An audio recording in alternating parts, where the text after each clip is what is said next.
සුබ දවසක් සියලුම දෙනාට. ඔයාලට අද වීඩියෝ එකෙන් ගෙනත් තියෙන්නේ BTC වල පුංචි අප්ඩේට් එකක්. ඔයාලට බලා ගන්න පුළුවන් මගේ Telegram channel එකේ මම දෙසැම්බර් 24 වෙනිදා මෙන්න මේ විදිහට BTC වල අප්ඩේට් එකක් ඔයාලට ෂෙයා කරා.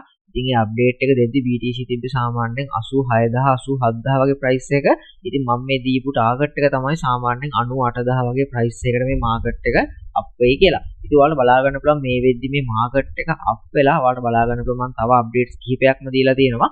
ඉතින් මේ අප්ඩේට් අතර ඔයාලට බලා ගන්න පුළුවන් 98000 වගේ ප්‍රයිස් එකකට මේ මාකට් එක අප් වෙලා නැවත ඩවුන් වෙලා තියෙනවා. ඉතින් මම සෙල් එන්ට්‍රි එකත් ඔයාලට ෂෙයා කරා. ඉතින් ඔයාලට මේ බලා ගන්න පුළුවන් වෙන්නේ මම මේ දීපු අප්ඩේට් එක ඇතුළේදී මම ගත්ත එන්ට්‍රි 4ක්. ඉතින් මේ එන්ට්‍රි 4ෙන් මට සාමාන්‍යයෙන් 100ට 1957ක වගේ මැක්ස් ප්‍රොෆිට් එකක් ගන්න chance එක තිබ්බා. ඉතින් මේ තියෙන්නේ එන්ට්‍රි 4. මෙතනින් තමයි මම අප්ඩේට් එක දුන්නේ. ඉතින් මෙතන තමයි මගේ ටාගට් එක උනේ. ඉතින් මේ ටාගට් එක ඇතුළේදී මම එන්ට්‍රි 4ක් අරන් තියෙනවා. ඉතින් මේ එන්ට්‍රි 4ෙන් මට 1957ක වගේ ප්‍රොෆිට් එකක් ගන්න chance එක හම්බුණා. ඉතින් ඔයාලටත් පුළුවන් අනිවාර්යයෙන්ම ඔයාලගේ ඇනලයිස් එකට පුංචි කන්ෆර්මේෂන් එකක් මෙන්න මේ channel එක මගෙන් ගන්න පුළුවන්. ඉතින් channel එකේ link එක මම පළවෙනි කමෙන්ට් එකේ දාලා තියෙනවා. ඔයාලට පුළුවන් අනිවාර්යයෙන්ම ඒ link එක මගින් මේ channel එකට join වෙන්න. හරි අපි දැන් යමු market එකට. ඔයාලට බලා ගන්න පුළුවන් දැන් BTC price එක 90000 සහ 91000 කියන price range එකේ තමයි තියෙන්නේ. ඉතින් ඔයාලට බලා ගන්න පුළුවන් මම මේ අවසානට අරන් තියෙන entry එක. ඉතින් මම මේ අනිත් entry ටික අයින් කරගන්නම්. ඔයාලට මම ඒ ටික share කරලා තියෙන නිසා. හරි. මෙතන ඔයාලට බලා ගන්න පුළුවන් අවසානට මම අරන් තියෙන entry එක. ඉතින් මේක 1 hour analyze එකක්. ඔයාලට මම මගේ Telegram channel එකෙත් මේ entry share කරා. මම ඔයාලට පෙන්නන්නම්. මෙන්න මේ විදිහට බලා ගන්න පුළුවන් මෙන්න මේ entry එක මම අප්ඩේට් එකක් විදිහට share කරා. හරි. ඉතින් මේක ඕගොල්ලන්ටත් මේ entry එක ගන්න chance එක තිබ්බා. හැමෝටම entry එකක් තමයි මම දුන්නේ. හරි. ඉතින් ඔයාලට බලා ගන්න පුළුවන් මේ entry එක මම අරන් තියෙන්නේ මෙන්න මේ අවස්ථාවේදී මේ market එකේ sell confirmation තිබ්බ නිසා. මොකද කිසිම fundamental එකක් නැතුව technically පමණක් මම analyze කරලා තමයි මෙන්න මේ sell එක ගත්තේ. ඉතින් ඔයාලට බලා ගන්න පුළුවන් මේ sell එක අරන් සාමාන්‍යයෙන් භාගයක් වගේ අවස්ථාවකදී. ඒ කියන්නේ මේ සම්පූර්ණ TP එකට යන්න ආසන්නව භාගයක් වගේ අවස්ථාවේදී ඔයාලට බලා ගන්න පුළුවන් මාකට් එක කන්සල්ටේෂන් එකක් වෙලා තියෙනවා. ඊට පස්සේ ඔයාලට බලා ගන්න පුළුවන් සම්පූර්ණ කැන්ඩල් දෙකකින් මෙන්න මේ විදිහට අපේ ෆයිනල් TP හිට් වෙලා තියෙනවා. ඉතින් මේ ට්‍රේඩ් එකකින් මෙන්න මේ එන්ට්‍රි එකනොත් අපිට සාමාන්‍යයෙන් 100%485ක වගේ ගේන් එකක් ගන්න අවස්ථාව ලැබුණා. ඉතින් මම ඒකේ ප්‍රොෆිට් කාඩ් එකත් ඔයාලට ෂෙයා කරලා තියෙනවා. හරි. ඉතින් ඔයාලා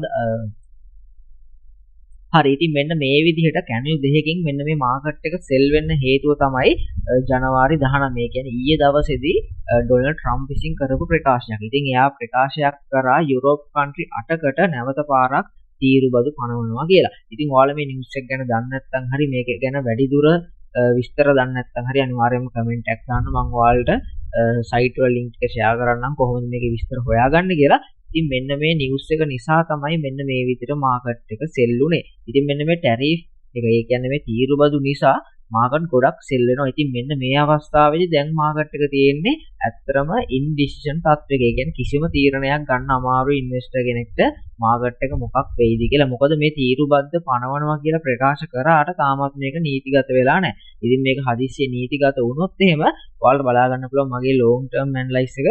ඉතින් මගේ ඇනලයිස් එක තියෙන සාමාන්‍ය BTC 70000ක වගේ ප්‍රයිස් එකකට වැටෙයි කියලා. ඉතින් අනිවාර්යයෙන්ම මෙන්න මේ ටැරිෆ් එක තව දුරටත් ගියොත් ඒ කියන්නේ මේ තීරුබදු ටික නීතිගත වුණොත් එහෙම සාමාන්‍යයෙන් BTC 70000ක වගේ ප්‍රයිස් එකට යන්න පුළුවන්. ඉතින් සාමාන්‍යයෙන් දැන් තියෙන අදහස අනුව මේ තීරුබදු යෝජනාව නීතිගත වෙන්න ලොකු ඉඩකඩක් නැහැ. ඉතින් මේ විදිහට මේ තීරුබද්ද නීතිගත වුණේ නැත්නම් අනිවාර්යයෙන්ම නැවත පාරක් මේ සෙල් එක රිකවර් වෙන්න පුළුවන්. මාකට් නැවත පාරක් බුලිෂ් පැත්තට යන්න පුළුවන්. ඉතින් ඇත්තටම අපිට දැන් මේ අවස්ථාවේදී මේ මාකට් එක ගැන කිසිම දෙයක් ප්‍රකාශ කරන්නවත් කාටවත් කිසිම දෙයක් කරන්න බෑ. මොකද මාකට් එක ගොඩක් ඉන්ඩිසිෂන්. ඉතින් මේක ඇත්තටම ලොන්ග් ටර්ම් තමයි බලපාන්නේ. ඉතින් අපිට ටෙක්නිකලි බැලුවොත් එහෙම සාමාන්‍යයෙන් ඕනම කෙනෙක්ට තමන්ගේ මෙතඩ් එකක් අනුව මේ තියෙන තැනින් උනත් එන්ට්‍රි එකක් කැච් කරගන්න chance එක තියෙනවා. ඉතින් අනිවාර්යයෙන්ම Telegram channel එකේ ඉන්න මගේ buy entry එකක් අනිවාර්යයෙන්ම ඉදිරියේදී share කරන්න ඉඩ කඩ තියෙනවා. මොකද මාකට් එක දැන් සාමාන්‍යයෙන් දල වශයෙන් බැලුවොත් එහෙම ඔයාලට බලා ගන්න පුළුවන් 10කට ආසන්නව සෙල් වෙලා තියෙන. සාමාන්‍යයෙන් 7ක් 6ක් වගේ සෙල් වෙලා තියෙන. ඔයාලට බලා ගන්න පුළුවන්. ඔව් 7.5ක් වගේ සෙල් වෙලා තියෙන්නේ. ඉතින් මේ අවස්ථාවේදීත් අපිට buy එකක් ගන්න පුළුවන්. ඉතින් buy එකක් ගන්න chance එකක් තිබුණොත් අනිවාර්යෙන්ම මම මගේ buy entry එක ඔයාලට Telegram channel එකේ share කරනවා.